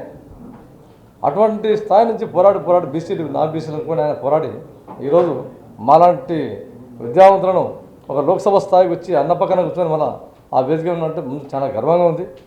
అందులో భాగంగా ఇందాక సత్యనారాయణ సార్ గారు చాలా చెప్పారు, చాలా విషయాలు చెప్పారు. మరి అవన్నీ బాగా గ్రహించాలా. ఎందుకంటే మన పరిస్థితి ఏ విధంగా ఉందని చెప్పేసి కమిషన్ల గురించి అని చెప్పుకుంటూ వస్తుంటే ఎన్ని కులాలు ఉన్నాయి, ఎన్ని ఉపకులాలు ఉన్నాయని చెప్పేసి ఫైనల్గా ఎన్ని ఉండే కూడా మనం ఇంత జనాభా ఉండి 60% దాదాపు సాధించుకోలేకపోతున్నామంటే చాలా బాధాకరం. కానీ ఎన్నడూ లేని విధంగా ఈ రౌండ్ మాత్రం మంచి పోరాట పట్టిన ఉన్నవాళ్ళు. ఎందుకంటే ఆర్ కృష్ణయ్య గారు బీజేపీ నుంచి రాజ్యసభలో, మేధావి అయినటువంటి మన సత్యనారాయణ సార్ రాజ్యసభ ఇద్దరు జోడెద్దుల మారి ఉన్నారు బ్రహ్మాండంగా. మేధావులు ఇద్దరు దిశ గీసేవాళ్ళు రాజ్యసభ నుంచి. ఆల్రెడీ రాజ్యసభలో ఇంకా మిత్రులు ఉన్నారు, లోక్సభలో మేము కూడా ఉన్నాం. కాబట్టి నిన్న మొన్నటి రోజునే 2 days బ్యాక్ ఒక వ్యవస్థను చెప్పాను. అనగా ఆర్ కృష్ణయ్య గారు నాతో చెప్పారు, ఆ సభలో నుంచి బయటకు వస్తుంటే, లేదు మనంతా బీసీ లీడర్లంతా కలిసి మనం ఒక రోజు ఒక వేదిక ఏర్పాటు చేసుకొని ఈ సమస్యల మీద ఏదో మనం ఆషామాషిగా ఫైట్ చేయకూడదు. ఎందుకంటే మీరంతా నాయకులు, కింది స్థాయిలో మీ ఫైట్ మీరు చేస్తూ ఉంటారు. మా స్థాయిలో పార్లమెంట్ స్థాయిలో మేము ఏ విధంగా చేయాలని చెప్పేసి ఒక కార్యాచరణ చేద్దామని చెప్పేసి అన్నగారు చెప్పడం జరిగింది. అందులో భాగంగా మేము చిత్తశుద్ధితో ఖచ్చితంగా ఏ రోజైనా మేమంతా ఒక సంకల్పంతో, దీక్షతో, ఎందుకంటే మనకు పెద్ద దిక్కైనటువంటి ఆర్ కృష్ణయ్య గారు ఉన్నప్పుడే మనం బీసీ బిల్లు కానీ, బీసీ మంత్రిత్వ శాఖ కానీ, అలాగే ఇప్పుడు అన్నగారు చెప్పారు ఈ 60% కులగణన జనగణన దాంట్లో మన జనాభా ఎంత అనేది మనం దాన్ని కరెక్ట్గా నోటిఫై చేసుకోవాలి. మనం దాంట్లో అడ్మిట్ కావాలి. ఎందుకంటే 26 సంవత్సరం ఎంత కీలకమైందో అన్నగారు చెప్పారు చాలా క్లియర్గా 3 అంశాల మీద. ఇది వాస్తవం. రేపు డీలిమిటేషన్ అయితే ఆ జనాభా ప్రాతిపదికన దామాషా ప్రకారమే ఎలక్షన్లో టికెట్ వచ్చేది. మహిళా బిల్లు కూడా చాలా గొప్పది. మహిళల్లో కూడా మన కోటా ఉంటుంది బీసీలో. కాబట్టి ఆ రకంగా మనం ఆ దిశగా అడుగులు వేస్తూ, ఎందుకంటే ఎన్నడూ లేని విధంగా లోక్సభలో, రాజ్యసభలో బీసీలు ఈ టర్మ్ మాత్రం బ్రహ్మాండంగా ఉన్నాం. ఎన్నడూ లేదు ఇంత గణనీయంగా. అందులో మళ్ళా మా మధ్యన చక్కటి వాతావరణం, ఎక్కడ పిలిచినా మేమంతా కలుసుకోవడం, ఏదైనా కూడా మేము, ఎందుకంటే నరేంద్ర మోదీ గారు బీజేపీ అధ్యక్షుడు, బీజేపీ ప్రధానమంత్రి వర్గంలో ఉన్నారు కాబట్టి సార్ ఉన్నప్పుడే, ఎందుకంటే మేమంతా అలయన్స్లో భాగంగా టీడీపీ కూడా ఉంది కాబట్టి మేము కూడా గౌరవ ముఖ్యమంత్రి వర్యులు నారా చంద్రబాబు నాయుడు గారి దృష్టికి తీసుకుపోతాం. ఎందుకంటే సార్ ఇంకో మాట చెప్పారు, చాలా చక్కటి మాట సార్. ఎందుకంటే నాకు కూడా చాలా ఇది అనిపిస్తుంది. ఎందుకంటే మన బీసీ రక్షణ హక్కు చట్టం తెలుగుదేశం పార్టీ ఇస్తామందంటే దాంట్లో దీనికోసమే ఫస్ట్ నాకు అనిపించేది, ఈ ఎస్సీ ఎస్టీలు మన మీద పెట్టేటువంటి కేసుల వలన. కానీ మీరు చెప్పిన అంశం చాలా గొప్పది సార్. ఎందుకంటే లేనిది ఇవ్వాలంటే కొంచెం కష్టంతో ఇవ్వాలి. మమ్మల్ని మినహాయించండి అనేది చాలా అద్భుతంగా. ఎందుకంటే ఇట్లాంటి వేదికల మీద మనమంతా కలిసి కూర్చుంటే ఒక్కొక్కరి మేధోమదనం చేస్తే మనకు తెలియని విషయాలు తెలుస్తాయి. కాబట్టి అందులో భాగంగా ఈ విషయం మేము కూడా గౌరవ ముఖ్యమంత్రి వారికి సార్ రక్షణ చట్టంలో భాగంగా మాకు ఇది చేయండి అని చెప్పేసి మేము కూడా ఖచ్చితంగా ఆయన దృష్టి తీసుకుపోతామని చెప్పేసి సభాముఖంగా తెలియజేస్తాను. అంతేగాక మీరు కూడా, ఎందుకంటే మనకు ఒక కులానికి కానీ ఎవరికైనా సరే గురువు ఉంటేనే గురి ఉంటుందంట. గురువు ఉంటేనే గురి ఉంటుంది. అలా మనకు గురువులు ఉండగానే మనం గురి పెట్టాలి. ఈ గురువులు ఉండగానే మనం గురి పెట్టాలి. కాబట్టి మనం ఏదేమైనా మన ఆశయాలు, మన సంకల్పాలు, ఎందుకంటే ఇన్నాళ్ళు మనల్ని చాలా బాధలు పడి మనమంతా ఈ స్థాయికి బీసీలు ఎదిగానంటే కూడా చాలా సంతోషపడాలి. ఎందుకంటే ఇంకా చైతన్యం వచ్చేసింది ఆల్రెడీ. ఆ లేయర్ మనల్ని ఎవరు పట్టుకోలేరు, దాంట్లో నో డౌట్ అది. ఎందుకంటే ఆశామాషంగా మనం ఆ స్టేజ్ అనుకున్నాం. కానీ మనం ఇంకా అప్రమత్తం ఉండాలి. ఎందుకంటే ఇప్పుడు కులగణన జనగణన చాలా ఇంపార్టెంట్. ఎందుకంటే ఒక బీజేపీతోనే సాధ్యమైనది. ఫస్ట్ కులగణన చేస్తాం, జనగణన చేస్తామంటే లేదు కులగణన జరగాలని చెప్పేసి పట్టుబట్టి దాంట్లో జోడించి జనగణన కులగణన మనకు వచ్చిందంటే మనం సాధించినటువంటి విజయమే. అది కానీ లేకపోతే కూడా మనకు గుర్తింపు ఉండదు దేశవ్యాప్తంగా. కాబట్టి జనగణనతో పాటు కులగణన చేస్తున్నారు కాబట్టి ఒక మెట్టెక్కాం మనం. కాబట్టి రాబోయే రోజుల్లో మీరు కూడా గ్రామాన మన విద్యార్థుల్ని చైతన్యం చేసి రాబోయే రోజుల్లో మీ పరిధిలో మీరు చేయండి. మా పరిధిలో ఖచ్చితంగా మాకు, ఎందుకంటే కుల భీష్ములు మాత్రం బీసీలకు అంత భీష్ములు లాంటి ఆర్టిస్ట్ గారి ఆధ్వర్యంలో మేము ఎప్పుడు పిలిచినా కూడా మేమంతా బీసీ లీడర్లంతా ఒక సమావేశం కూడా త్వరలో ఏర్పాటు చేసుకుంటామని చెప్పేసి తెలియజేస్తూ, ఎందుకంటే మాకు కొంచెం సమయాభావం వల్ల కొంచెం మీతో సమయం పంచుకోలేకపోతున్నాం వాస్తవంగా. పార్లమెంట్లో మాకు కొంచెం అడ్రస్ చేసేందుకు కొంచెం, ఎందుకంటే మన బీసీలో వచ్చినట్టు అన్నగారు 2-3 సార్లు చేస్తే నాకు ఒకసారి చేస్తేనే బాధ అనిపిస్తుంది మామూలుగా, మరి రెండోసారి వచ్చినా ఇంకా బరువు అవుతుంది నాకు. నేను పరిగెత్తుకుని రావడం జరిగింది కాబట్టి మాకు సమయాభావం వల్ల మాకు కొంచెం సెలవు ఇవ్వగలని చెప్పేసి కోరుకుంటూ సెలవు ఇచ్చిన అన్నగారికి మీ సమక్షంలో ఉంది. మీడియా మిత్రులందరూ కూడా ఎదురు చూస్తున్నారు. త్వరగా మంచిగా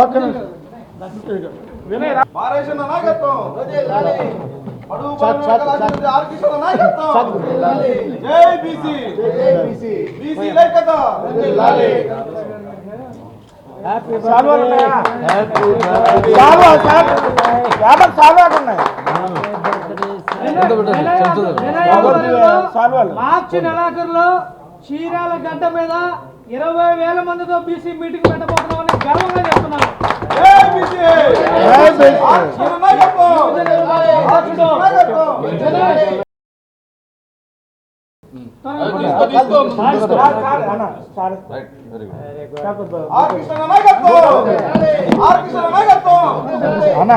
చాలా పద్ధతిగా వదలవండి విశాఖపట్నం అన్న అటు ఫోటో ఓకేనా?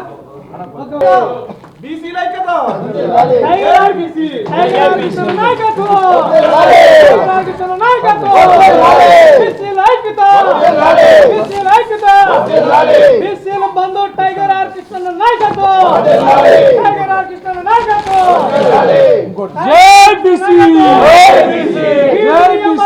ఆలోచన రూపించే ఆర్ కృష్ణ నాయకత్వం, ఫీజు రియంబర్స్మెంట్ ఆలోచన రూపించే ఆర్ కృష్ణ నాయకత్వం, టైగర్ ఆర్ కృష్ణ నాయకత్వం, బీసీల ఐక్యత, బీసీల ఐక్యత. మనిషి జీవితంలో బిడ్డకు జన్మనిచ్చిన కాడ నుంచి యవ్వనం నుంచి వృద్ధాప్యం వరకు కూడా ఆర్ కృష్ణన్న సేవలు ఈ 2 రాష్ట్రాల్లో ప్రతి ఒక్కరి జీవితంలో ఉన్నాయని చెప్పేసి గర్వంగా తెలియజేస్తూ ఈ కార్యక్రమాన్ని ఉద్దేశించి బీసీల ఉద్యమ సూర్యుడు ఆర్ కృష్ణన్నని మాట్లాడవలసిందిగా కోరుతున్నాం.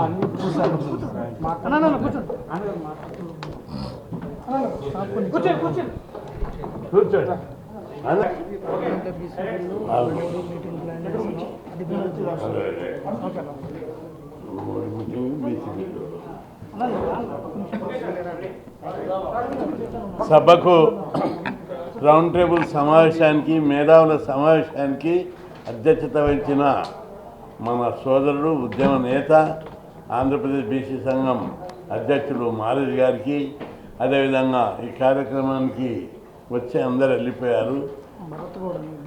అదేవిధంగా ఈ కార్యక్రమానికి ముఖ్య అతిథిగా వచ్చినటువంటి జాతీయ బీసీ సంక్షేమ సంఘం వర్కింగ్ ప్రెసిడెంట్ భరత్ గారికి, ఇంకా ఆంధ్ర ప్రాంతంలో ఉద్యమ స్ఫూర్తి కలిగిస్తున్నటువంటి సోదరుడు పీతాని ప్రసాద్ గారికి, ఇంకా మిగతా సోదరుడు చాలా శేషు గారికి, కోటేశ్వరరావు గారికి, సందీప్ గారికి, మిగతా సోదరులు రోజు రమణ గారికి, అందరికీ పేరు పేరున నా యొక్క మంచి మీటింగ్ జరిగింది. దీనివల్ల మన లోపల ఒక భావ స్ఫూర్తి కలగడం కాకుండా ఉద్యమం పంత కార్యాచరణ మనం సాధించడం ఎట్లా, బీసీ బిల్లు సాధించడానికి కలిగినటువంటి మార్గాన్వేషణ లోపల మంచి సూచనలు ఇచ్చింటారు మన ఎంపీలు గారు. ముఖ్యంగా మంచి యూత్ వచ్చారు. ప్రపంచ చరిత్రను మీరందరూ అనుకుంటుండొచ్చు మనం బీసీలో ఏం సాధిస్తామని. ప్రపంచ చరిత్రను ఒకసారి చూసినట్లయితే ఒక్కరే సాధించారు. ప్రపంచం లోపల అనేక మంది ఉద్యమాలు, చైనాలో మావో కానీ, రష్యాలో లెనిన్ కానీ, ఇంకొక ఆయన అమెరికా చేగువేరా కానీ, ఆఫ్రికాలో నెల్సన్ మండేలా కానీ, మన దేశంలో గాంధీ, నెహ్రూ, సుభాష్ చంద్రబోస్ కానీ వాళ్ళు చేసినటువంటి ఉద్యమము ఒక్కొక్కరితో స్టార్ట్ అయింది. ఇక్కడ కూడా మీరు అందరూ అనుకుంటున్నారు కృష్ణన్న లేదా పెద్ద పెద్ద లీడర్లు చేస్తారు, చూస్తారు, మారేజ్ చేస్తాడు, భరత్ చేస్తాడు. మేము కార్యకర్తలను మీ దగ్గర, మీ లోపల కూడా మమ్మల్ని మించిన శక్తి సామర్థ్యాలు ఉన్నాయి. సాహసం కావాలి, మీ అందరికీ సాహసం కావాలి. మేమందరం మీకు తోడుకుంటాం. ఇప్పుడు నేను 50 ఏళ్ళ నుంచి కొట్లాడుతున్నా హాస్టళ్ళ గురించి, గురుకులాల గురించి. ఇప్పటికీ హాస్టళ్ళ గురించి సరే కొత్త కొత్త సబ్జెక్టు అప్డేట్గా తీసుకొస్తున్నా హాస్టళ్ళ గురించి మళ్ళీ ఉద్యమం చేయాలంటే నేనే రావాల్సి వస్తుంది. కొత్తలు తయారు కావాలని నేను అడుగుతున్నాను. కొత్త నాయకత్వం పుట్టుకరావాలి. ఎందుకంటే జనం ఎదురు చూస్తున్నారు, ప్రజలందరూ కొత్త నాయకత్వం ఎదురు చూస్తున్నారు. ముఖ్యంగా సబ్జెక్ట్ కొత్త. పార్లమెంటులో బీసీ బిల్లు పెట్టి చట్టసభల్లో బీసీలకు 50% రిజర్వేషన్లు పెట్టాలనే ప్రధాన ఎజెండాతోటి ఈరోజు మేధావుల సదస్సు జరుగుతుంది. దీన్ని ఎట్లా సాధించాలి? ఇది ఎంతవరకు న్యాయం? మనం పార్లమెంట్లో బీసీ బిల్లు పెట్టాలని 30 ఏళ్ల నుంచి కొట్లాడుతున్నాం. ఇప్పటికి కొన్ని వందల సార్లు ధర్నాలు చేశాం, కొన్ని వందల సార్లు బహిరంగ సభలు వేల సార్లు చేశాం, బహిరంగ సభలు జరిపాం. కానీ ప్రభుత్వాలు, రాష్ట్ర ప్రభుత్వాలు కొంతవరకు దిగొచ్చాయి. తెలంగాణ ప్రభుత్వం, ఉమ్మడి ఆంధ్రప్రదేశ్ ప్రభుత్వం, ప్రత్యేక ఆంధ్రప్రదేశ్ రాష్ట్రం లోపల, ఆంధ్రం లోపల 2 సార్లు తీర్మానం చేశారు. ఉమ్మడి రాష్ట్రంలో 3 సార్లు తీర్మానం. చంద్రబాబు నాయుడు గారు, రాజశేఖర రెడ్డి గారు, రోషయ్య గారు ముఖ్యమంత్రి ఉన్న కాలంలో 2 సార్లు తీర్మానం చేశారు. 2 సార్లు. తెలంగాణ ఏర్పడ్డాక కేసీఆర్ చేశారు.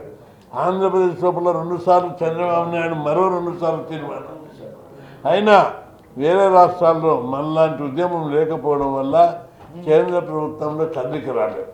ఇప్పుడు కదలిక రావాల్సిందే. మోడీ ఏది జరిగినా మోడీ హయాంలోనే జరగాలి. మోడీ కూడా, మన మోడీ బీసీ నిజాయితీపరుడు.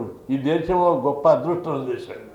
ఎందుకంటే ప్రపంచం లోపల రాజకీయ చరిత్ర తీసినట్లయితే అవినీతిమయం అయిపోతుంది అంతటా. కానీ భారతదేశం కూడా అవినీతి ఊబిలో కూరుకుపోయింది రాజకీయాలన్నీ. కానీ మోడీ వచ్చిన తర్వాత రాజకీయాలకు స్వచ్ఛత, రాజకీయాలు పవిత్రంగా ఉన్నాయనే దానికి పునాదులు వేసుకుంటూ ఒక్కొక్క పునాది చేస్తారు. ఆయన దాన్నే రాజకీయాల లోపల పవిత్రత వస్తుంది.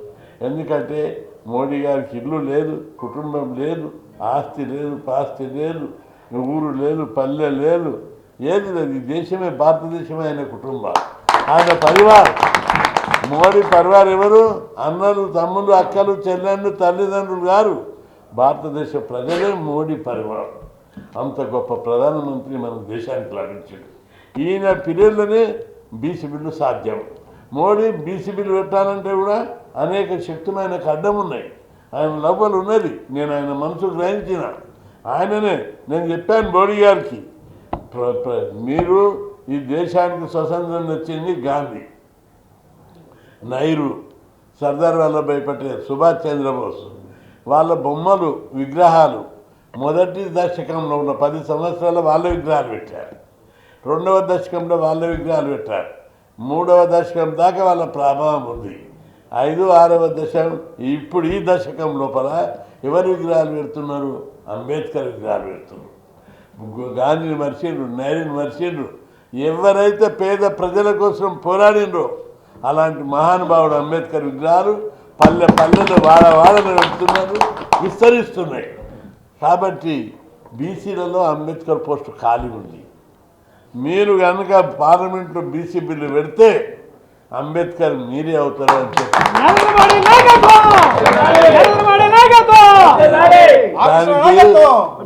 దానికి ఆయన చాలా సంతోషపడి కరింగే ఆప్ లడాయి కరో అంటున్నాడు. ఎప్పుడే కానీ మన అమ్మనే చిన్నపిల్లలకు వేసేటానికి మొదలు పాలిస్తాడు, పిల్లలకు గొడవ చేసేటానికి మొదలు స్వీట్లు ఇస్తారు తండ్రి. అట్లయే మన యొక్క పోరాటము తల్లిదండ్రుల మీద పోరాటం, దాన్ని విదేశీల పోరాటం కాదు. ఇది భారత మాత బిడ్డలం మేము, చిన్న కొడుకులం మేము. మా ఆట కోసం జరిగే పోరాటంలో బీజేపీ తప్పనిసరి దిగొస్తుంది. మనసు మార్చుకోవాలి తప్పనిసరి. ఇప్పటికే మనం పోరాటం ద్వారా 2 చరిత్రాత్మకమైనటువంటి విజయాలు సాధించాము. ఇప్పటి కాంగ్రెస్ పార్టీని 76 ఏళ్ల నుంచి మెజార్టీ రోజులు వాళ్ళే పరిపాలించారు. కులగణన చేయమని అడిగినాం, ఎప్పుడన్నా చేసిన వాళ్ళు చేయలేదు. చేయమని అన్ని దండాలు చేసినా చేయలేదు. మోడీ కులగణన ఒప్పుకున్నాడు. ఇది ఒక చరిత్రలో ఒక సంఘటన, చరిత్రాత్మకం. కులగణన ఒప్పుకోవడం అంటే మొత్తం ఎవరి వాటా వారికి ఇవ్వడానికి మెంటల్గా వాళ్ళు ప్రిపేర్ అయ్యారు. 2వది, జాతీయ బీసీ కమిషన్కు రాజ్యాంగబద్ధ హోదా కల్పించాలని ఎన్నో రోజులు పోరాడితే చేయలేదు. మనం పోరాడంగానే పెద్ద ఎత్తున ఆయన ఒప్పుకున్నాడు. ఆ విధంగా వెంకయ్య నాయుడు మనకి ఒప్పించి అక్కడ సన్మాన సభ కూడా చేశాం ఆయన. కాబట్టి విభజన ఏబిసిడి విభజనకు ఒప్పుకున్నాడు. ఇంకోటి కూడా ఒప్పుకున్నాడు, అది తొందరలో సాకారం అవుతుంది. కేంద్రంలో ప్రత్యేక మంత్రిత్వ శాఖ ఒప్పుకున్నారు. ప్రధానమంత్రి ఒప్పుకుంటే కూడా ఈ వ్యవస్థలు ఎట్లున్నాయంటే డిపార్ట్మెంటా, ఆఫీసర్లు, అధికారులు ఎంత దుర్మార్గులు ఉన్నారంటే ఆయన ఒప్పుకున్నాక కూడా చేయరు. ఎందుకంటే జాతీయ బీసీ కమిషన్కు రాజ్యాంగబద్ధమైన హోదా కల్పించాలని ప్రధానమంత్రి ఒప్పుకున్నాక దాదాపు 2 నెలల దాకా అది పార్లమెంట్లో సవరణ, రాజ్యాంగ సవరణ జరగలేదు. అంత దుర్మార్గులైనటువంటి ఆఫీసర్లు ఉన్నారు. నేను ఆ విషయం లోపల కూడా ఇంకొకటి చెప్తా. పార్లమెంట్ మన కేంద్ర ప్రభుత్వం లోపల ఈ దేశాన్ని పరిపాలించేది ప్రధానమంత్రి అయినా ఆయన కింద 100 మంది సెక్రటరీలు సంతకాలు పెడితేనే జీవోలు. 100 మంది సెక్రటరీలల్లో 97 మంది బీసీలు కాని వాళ్ళు ఉన్నారు. ఒక 3 మాత్రమే బీసీలు ఉండాలి. జనాభా ప్రకారం ఎంతమంది ఉండాలి? 50 మంది ఉండాలి. అడుగున ప్రధానమంత్రి ఒప్పుకుంటే కూడా అమలు చేయడానికి అధికారం లేకపోవడం వల్ల మనకు అన్యాయం జరుగుతుంది. బడ్జెట్ పెంచాలని 2 సార్లు చెప్పినప్పుడు మోడీ గారు ఒప్పుకున్నారు. కానీ జీవోలు రావడం లేదు, బడ్జెట్ పెరగడం లేదు. అదేవిధంగా అనేక విజయాలు సాధించాం. మండల్ కమిషన్ తర్వాత అన్నిట్లలో లైజన్ ఆఫీసర్లు పెట్టాలి, ప్రమోషన్ల రిజర్వేషన్లు పెట్టాలి. ఒప్పుకుంటే కూడా చివరికి అవి లాస్ట్కి వచ్చేటోళ్ళకల్లా డిలేట్ అవుతున్నాయి. అడుగున మనకి డిలేట్ అవుతున్నాయి. అందుకే ఈరోజు అడుగుతున్నాం, మాకు న్యాయం జరగాలంటే చట్టసభల రిజర్వేషన్లు కావాలి. అందుకోసం తెగించి పోరాడే సమయం ఆసన్నమైంది. నేను కొట్లాడి ఏం సాధించడం మీ అందరికీ తెలుసు. చదువుకోవాలనుకున్నాం. ఆ తెలుగు సమాజం లోపల 2 రాష్ట్రాల లోపల ఒక పరివర్తన తీసుకురావాలనుకున్నాం. విజయం సాధించాను. మీకు ఈజీగా అర్థం కావడానికి చెప్తున్నాను. మన రాష్ట్రంలో ప్రతి ఒక్కరు చదువుకోవాలని హాస్టళ్ళు పెట్టాలి, గురుకులాలు పెట్టాలి, స్కాలర్షిప్లు ఇవ్వాలి, ఫీజు రియంబర్స్మెంట్ పెట్టాలని కొట్లాడినాం. ఫీజు రియంబర్స్మెంటు, గురుకులాలు దేశంలో ఎక్కడ లేవు. బీసీలు ముఖ్యమంత్రులు ఉన్న రాష్ట్రాలు తమిళనాడు, కేరళ, బీహార్, యూపీ, మధ్యప్రదేశ్, రాజస్థాన్, హర్యానా అనేక రాష్ట్రాల్లో బీసీలు ముఖ్యమంత్రులు 30-40 ఏళ్ళ నుంచి ఉన్నారు. ఫీజు రియంబర్స్మెంట్ పథకం లేదు అక్కడ. గురుకుల పాఠశాలలు లేవు. కొద్దిగా మనకు 6,000 హాస్టళ్ళు ఉంటే వాళ్ళ పెద్ద రాష్ట్రాల్లో 200-300 హాస్టళ్ళు ఉన్నాయి. చదువుకే మనం ప్రాధాన్యత ఇచ్చాం. చదువుకుంటేనే బీసీలు డెవలప్ అవుతారు, చదువుకుంటేనే ఎస్సీలు డెవలప్ అవుతారు, సమాజంలో మార్పు వస్తుందని పోరాటం చేశాం. దాని ఫలితాలు ఈరోజు మీకు కనిపిస్తున్నాయి. మనము ఈ అపార్ట్మెంట్ గట్ట దగ్గర 4 ఏళ్ళ దగ్గర 4 సంవత్సరాల క్రితం దాకా హైదరాబాద్లో కానీ రోడ్లు వేసే దగ్గర కానీ ఏ లేబర్ ఉంది? Palamuru labour, Prakasam labour, Srikakulam labour, Medak labour ఉంది. ఇప్పుడు పోయి మీరు రోడ్లు వేసే దగ్గర, అపార్ట్మెంట్లు కట్టే దగ్గర, అంతేకాదు హోటళ్ళల్లో, లాడ్జ్లల్లో పనిచేసేటోళ్ళు ఎవరో చూస్తే ఎవరున్నారో మీరు చూడండి. నేను చెప్పా, బీహార్, యూపీ, ఒరిస్సా,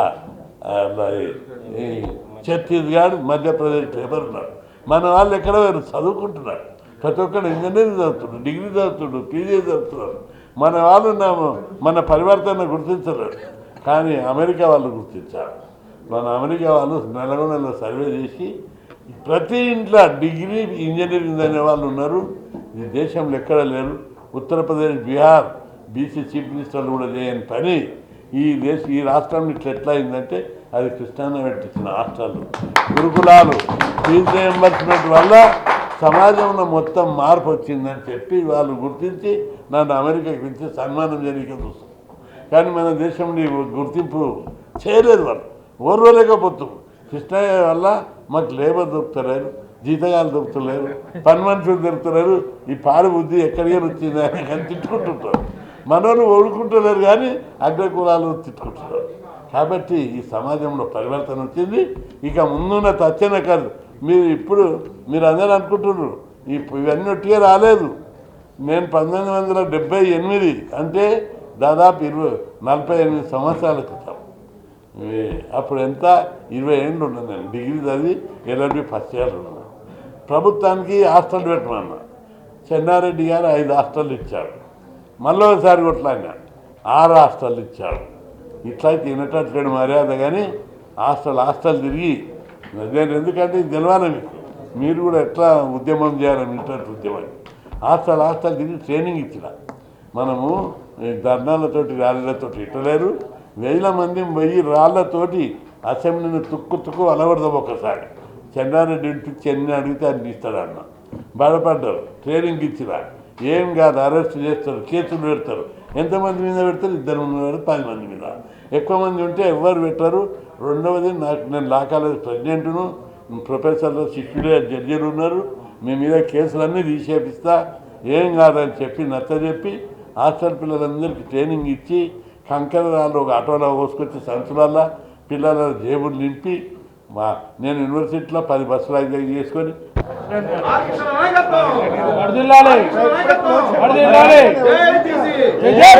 కాబట్టి ఈ డిమాండ్ల మీద మనం ఉద్యమ పంత మార్చాలి ఎవరేం చేయరు నేను ఇది ఇప్పటికీ 16,000 ఉద్యమాలు చేసిన 2007లో విద్యా సంస్థలు అప్పుడు ఒకసారి బంద్ ఎన్ని వందల బస్సులు కాలబడ్డాయి అనేక ఉద్యమాలు మారం ఎప్పుడు సామాన్యులాగా ఉంటాడని చెప్పి బీసీ ముద్దుబిడ్డ పోరాట యోధుడు మేము కలిసి బీసీ ఉద్యమాల్లో చాలా పాల్గొన్నాం కృష్ణన్న గారికి బీసీ నేతలకి అందరికీ పేరు పేరున హృదయపూర్వక నమస్కారాలు. ఈరోజు రాజకీయ పార్టీలు బీసీ నాయకత్వాన్ని ప్రోత్సహించే దిశగా పయనమవుతున్నాయి. బీసీల హక్కులు, బీసీల బాధ్యతలు, బీసీ వర్గాల అభ్యున్నతి కోసం మన సంఘం ఎప్పుడు పనిచేస్తూనే ఉంది. దేశ రాజధాని ఢిల్లీలో బీసీ ఐక్యత ఎప్పుడు కూడా సమావేశాలు ఏర్పాటు చేయడం, జంతర్ మంతర్ సంబంధించిన ధర్నాల్లో కానీ చాలా సందర్భాలు పాల్గొనడం జరిగింది. మెంబర్ ఆఫ్ పార్లమెంట్ అవ్వకముందు కూడా ఢిల్లీలో జరిగిన సదస్సులు కూడా సందర్భాలు ఉన్నాయి. అలాగే ఒక బీసీ నేతగా నాకు గౌరవ ముఖ్యమంత్రి చంద్రబాబు నాయుడు గారు అవకాశం ఇచ్చి ఈరోజు బీసీలకు కానీ నా నియోజకవర్గ ప్రజానీకానికి కానీ లేకపోతే ఈ తెలుగు ప్రజానీకానికి కానీ దేశ ప్రజానీకానికి కానీ సేవ చేసే అవకాశం ఇచ్చారు. అలాగే ఈరోజు మనం అందరం కూడా ఇప్పుడు అన్నగారు చెప్పినట్లుగా మన హక్కుల సాధన కోసం ఏదైతే ఉందో దానికి ఎంత ఇబ్బంది అయినా సరే దానికి శ్రమించి మనం పోరాటం చేయాలి. ముఖ్యంగా ఏంటంటే మనం ఏదైనా కార్యక్రమం తలపెట్టేటప్పుడు ఆటంకాలు వస్తాయి, అభ్యంతరాలు వస్తాయి, ఇబ్బందులు వస్తాయి, సమయం పడుతుంది. ఇవన్నీ కూడా ముందు తీసుకెళ్ళాలి. ఈరోజు అన్నగారు వారు చేసిన ఉద్యమం ఈరోజు చిరస్థాయిగా ఎంటైరు బీసీ ఉద్యమం అంటే ఆర్ కృష్ణయ్య గారు గుర్తొస్తారు. ఆర్ కృష్ణయ్య గారు అంటే బీసీ ఉద్యమం గుర్తొస్తుంది. అలాంటి వ్యక్తి ఆధ్వర్యంలో ఇలాంటి కార్యక్రమం చేయడం చాలా సంతోషం. అలాగే ఈరోజు ఒక బీసీ నేతగా ఈ సమావేశానికి ఏర్పాటు చేసి 4 మాట్లాడే అవకాశం ఇప్పించినందుకు మీకు ధన్యవాదాలు తెలియజేసుకుంటూ అన్నగారి ఆధ్వర్యంలో మనం తెలుగు రాష్ట్రాల్లో ముఖ్యమంత్రిని కలుద్దాం, ప్రధానమంత్రి గారిని కూడా కలిసి మన రిప్రజెంటేషన్ ఇద్దామని మీ ద్వారా తెలియజేసుకుంటాం. Thank you. ముగింపు మాటలుగా పీతాన్ ప్రసాద్ గారిని మాట్లాడవలసిందిగా కోరుతున్నాం. గురుకుల పాఠశాలలు అన్ని ఏర్పాటు చేసిన ఘనత మరి అన్నగారి వల్లనే సాధ్యమైంది. దీంతో పాటు ఇక్కడ ఇచ్చేసినటువంటి లీడర్స్ అందరికీ కూడా పేరున ముఖ్యంగా నేషనల్ వర్కింగ్ ప్రెసిడెంట్ అయినటువంటి గౌరవ భరత్ కుమార్ గారు, అలాగే మా గారు, సాధువాన ప్రెసిడెంట్ కోటేశ్వరరావు గారు.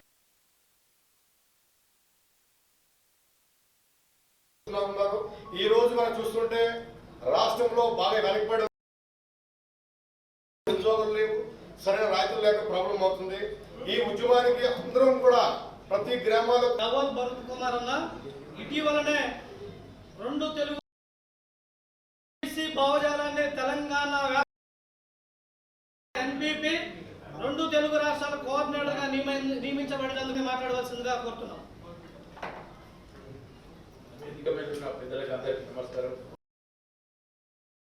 పాకా సత్యనారాయణ గారు ముగ్గురితోటి కూడా